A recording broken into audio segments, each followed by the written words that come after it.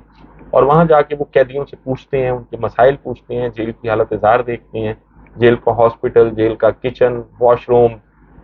اور جو قیدیوں کو جو کھانا فراہم کیا جاتا ہے اس کو دیکھا جاتا ہے، تو قیدیوں سے ان کے مسائل پوچھے جاتے ہیں۔ تو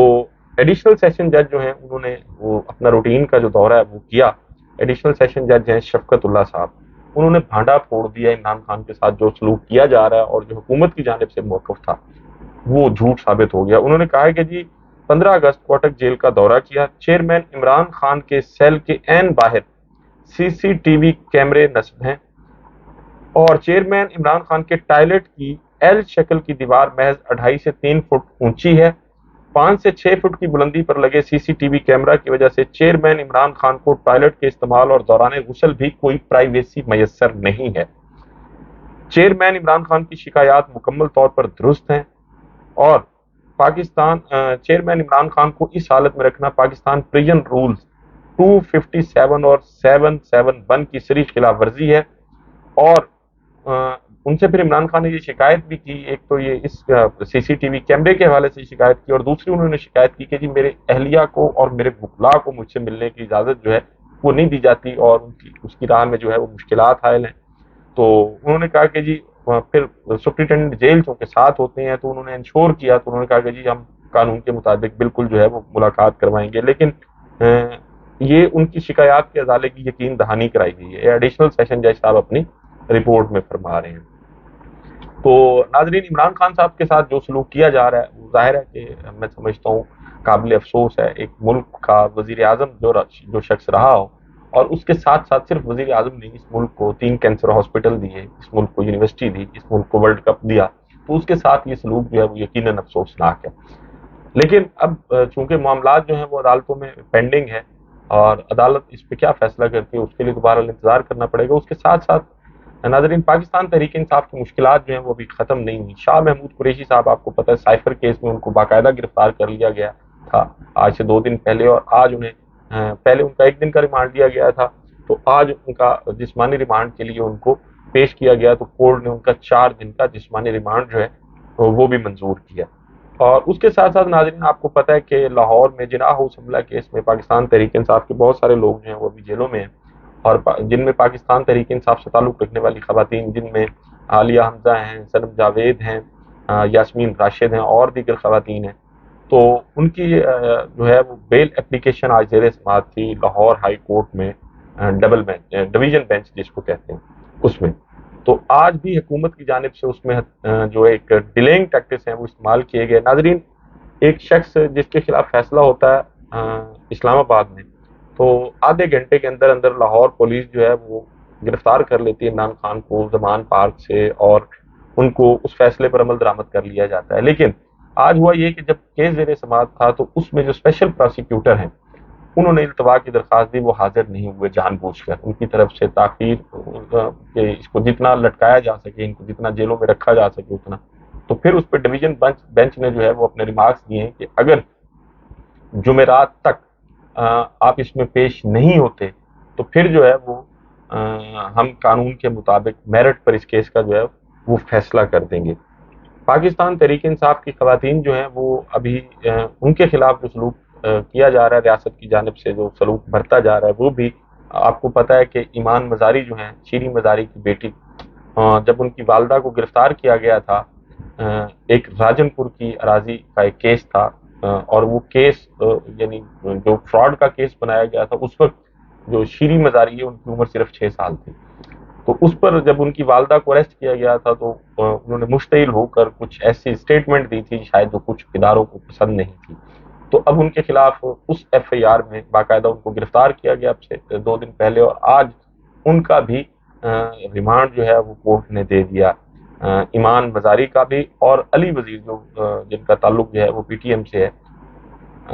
تو ان کا بھی 3 دن کا ریمانڈ جو ہے وہ دے دیا گیا ہے۔ ناظرین، پاکستان میں جو کچھ ہو رہا ہے اور ریاستی ادارے جس طرح اپنے سیاسی مخالفین کے ساتھ جو سلوک کر رہے ہیں، میں یہ سمجھتا ہوں کہ عدالتوں پر بڑی ایک بھاری ذمہ داری جو ہے وہ عائد ہوتی ہے، لیکن انفارچونیٹلی کورٹس جو ہیں یہ سب کچھ دیکھتے ہوئے جانتے ہوئے بھی مظلوم لوگ جو ہیں جن کے خلاف کیسز بنائے گئے ہیں جھوٹے، ان کو ابھی تک انصاف دینے میں ناکام نظر آ رہی ہیں۔ روز محشر وہ لوگ جنہوں نے اپنی کرسی پر بیٹھ کر انصاف نہیں کیا اور پولیٹیکل وکٹمائزیشن میں اپنا رول پلے کیا، لوگوں کے بنیادی انسانی، قانونی، آئینی حقوق سلب کرنے میں اپنی خدمات جو ہیں وہ کسی نہ کسی حوالے سے فراہم کی ہیں، بھارت ان کو روز محشر اس کا جواب دینا پڑے گا۔ اس کے ساتھ ساتھ ناظرین، پہلے میں نے اپنی ویڈیو کے شروع میں بات کی عارف الوی صاحب کے حوالے سے، تو عارف الوی صاحب جو ہیں وہ آپ کو پتہ ہے کہ صدر مملکت ہیں، اور صدر جو ہے وہ کسی بھی ملک میں ایک نمائندہ ہوتا ہے، ایک ملک کی وفاق کی علامت ہوتا ہے۔ تو خواجہ آصف صاحب جو ہیں انہوں نے بڑی تنقید کی ہے، اور صرف تنقید نہیں کی، بڑی انہوں نے انسلٹنگ زبان بھی استعمال کی ہے۔ انہوں نے کہا کہ جی صدر عارف الوی کو نوٹیفیکیشن کے 2 دن بعد خیال آیا کہ اللہ کو گواہ بنانا ہے اور معافی مانگنی ہے۔ انہوں نے یہ بھی کہا کہ بددیانتی کی بھی کوئی حد ہوتی ہے، ہمارے سوشل میڈیا کو گٹر کو کس نے بنایا، ایک پوری نسل کو تباہ کیا گیا، اور پی ٹی وی اسٹیشن یعنی پی ٹی وی حملہ کیس اور پارلیمنٹ پر حملہ کس نے کیا، اس کی بھی معافی مانگیں۔ پی ٹی آئی دور میں اپوزیشن کے خلاف قانون کا غلط استعمال ہوا، اس کی بھی معافی مانگیں۔ جب آپ کا لیڈر لوٹ مار میں مصروف تھا تو اس وقت آپ کا ضمیر کہاں سو رہا تھا؟ 9 مئی کو جب ریاست کے خلاف بغاوت ہوئی اس وقت صدر پاکستان کی کیا ذمہ داری تھی؟ آپ نے کبھی سوچا؟ جب قانون اور آئین کے مطابق یہ قانون بنا ہے تو آپ کا جیلی ضمیر جاگ اٹھا ہے، آپ عوام کے شعور کو کم نہ سمجھیں۔ اب خواجہ آصف صاحب یہ بھی فرما دیتے کہ جب سپریم کورٹ آف پاکستان پر حملہ ہوا تھا تو اس وقت آپ کا ضمیر کہاں تھا؟ جب اس ملک کے ایک آرمی چیف کو جب اس کا طیارہ فضا میں تھا اور اس کے طیارے کو پاکستان میں اترنے کی اجازت نہیں دی گئی تھی، تب آپ کا ضمیر کہاں تھا؟ سیاسی مخالفین کے ساتھ جو کچھ ہو رہا ہے، اور ایک کیس بنایا جاتا ہے، عدالت اس میں چھوڑتی ہے، دوسرا کیس بنا کے گرفتار کر لیا جاتا ہے۔ اب پتہ نہیں یہ مطلب ہے جھوٹ بولتے ہوئے شرم آنی چاہیے، میں سمجھتا ہوں کسی بھی شخص کو۔ خواجہ آصف صاحب جو اس ملک میں بڑے اہم عہدوں پر فائز رہے ہیں، جب ان کی طرف سے بھی اس قسم کی گفتگو سامنے آتی ہے تو پھر افسوس بھی ہوتا ہے۔ خواجہ صاحب اگر انتہائی معذرت کے ساتھ یہ ساری چیزیں جو ہیں اگر آپ دیکھیں تو پاکستان مسلم لیگ نون جو ہے وہ اس میں جتنا کردار پاکستان مسلم لیگ نون کا پولیٹیکل وکٹمائزیشن میں شاید کسی اور جماعت کا اتنا نہیں ہے۔ ناظرین، کل بڑا اہم کیس ہے اسلام آباد ہائی کورٹ میں، کل نئی ویڈیو کے ساتھ آپ کی خدمت میں پھر حاضر ہوں گے۔ اپنا اور اپنے ارد گرد کے لوگوں کا بہت خیال رکھیے گا۔ اللہ حافظ۔